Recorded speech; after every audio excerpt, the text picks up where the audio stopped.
Éric, tout à l'heure, Serre, directeur des établissements, nous a dit, et vous a dit, égalité femmes-hommes, égalité hommes-femmes. Mais ce n'est pas neutre de dire égalité femmes-hommes et égalité hommes-femmes. Pourquoi?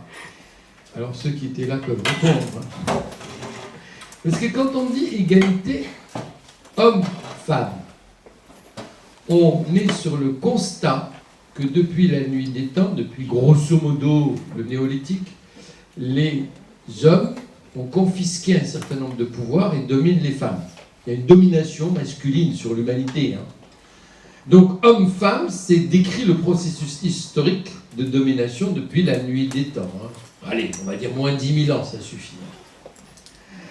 Par contre, quand on dit égalité femmes-hommes, on est dans les temps modernes. On est dans le droit actuel.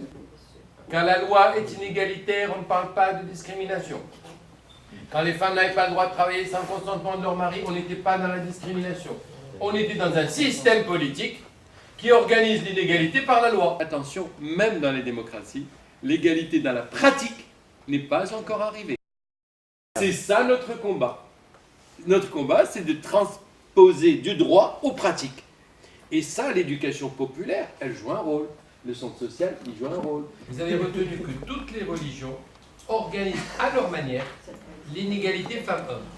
Et qu'elles l'organisent, un, sur les questions de reproduction et de sexualité, deux, matériel, argent, d'autonomie. Et après, il y a les coutumes, la remarque très fine de madame, après, il y a les coutumes. Donc l'égalité des chances réduit les inégalités. Le centre social, c'est quoi? C'est un énorme lieu d'égalité des chances. Donc la loi sur l'égalité professionnelle entre les femmes et les hommes prévoit tout ce que je viens de vous dire et demande aux entreprises d'avoir des outils. Mais des outils précis. Comment vous recrutez, sur quels critères vous donnez l'avancement, comment vous organisez la lutte contre le harcèlement sexuel, et tout ça doit être écrit dans l'entreprise avec des accords avec les syndicats. Les progrès sont immenses.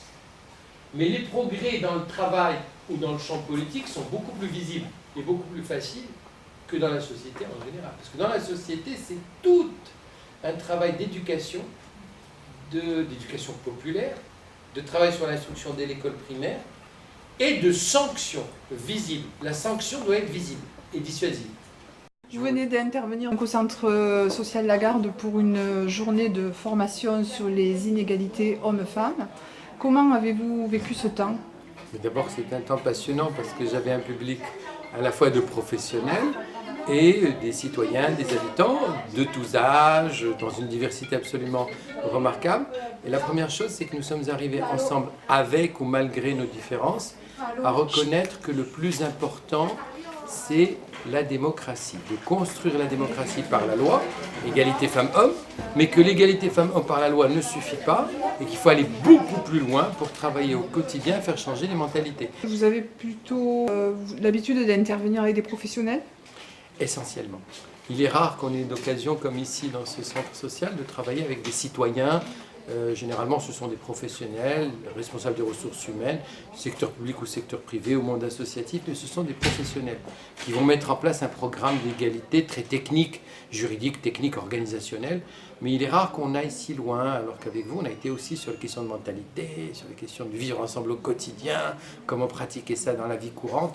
Donc c'est vrai que c'est passionnant. Alors je ne prétends pas être compétent sur tout, mais le côté professionnel, on l'a vu sur d'abord la question de la parité au niveau politique, sur la mixité et l'égalité professionnelle, on a passé un petit temps là-dessus, mais on a fait aussi un temps beaucoup plus long et comment la société tout entière doit se mobiliser. Pour moi, ce serait formidable de pouvoir régulièrement aller dans des centres sociaux avec des publics comme cet après-midi, comme cette journée, et essayer de sortir avec au moins un consensus. Et je crois que ce qu'on est arrivé à faire tout à l'heure, quand on a fini la journée, c'est que toutes les personnes, quelles que soient leurs opinions politiques, leurs convictions religieuses, leur âge, leur niveau intellectuel ou social, on est arrivé à deux choses simples. La première, c'est que la démocratie reste quand même le meilleur système, à l'exclusion de tous les autres, comme disait Churchill. Donc la démocratie, c'est important. Ça nous permet à chacun de respecter l'autre, de regarder sa différence avec bienveillance et de respecter des règles communes. Des règles communes, c'est ça aussi la démocratie, c'est le respect de règles communes. Et le deuxième élément, c'est que nos différences, c'est important, mais l'essentiel, ce sont nos ressemblances. Ce sont nos ressemblances qui nous font vivre ensemble. Et nos différences, on peut s'en accommoder les uns les autres, voire en faire une richesse. Mais c'est en partant de nos ressemblances et de ce qui nous unit qu'on peut construire, pas en partant de ce qui nous sépare, réel ou supposé, artificiel ou fondamental.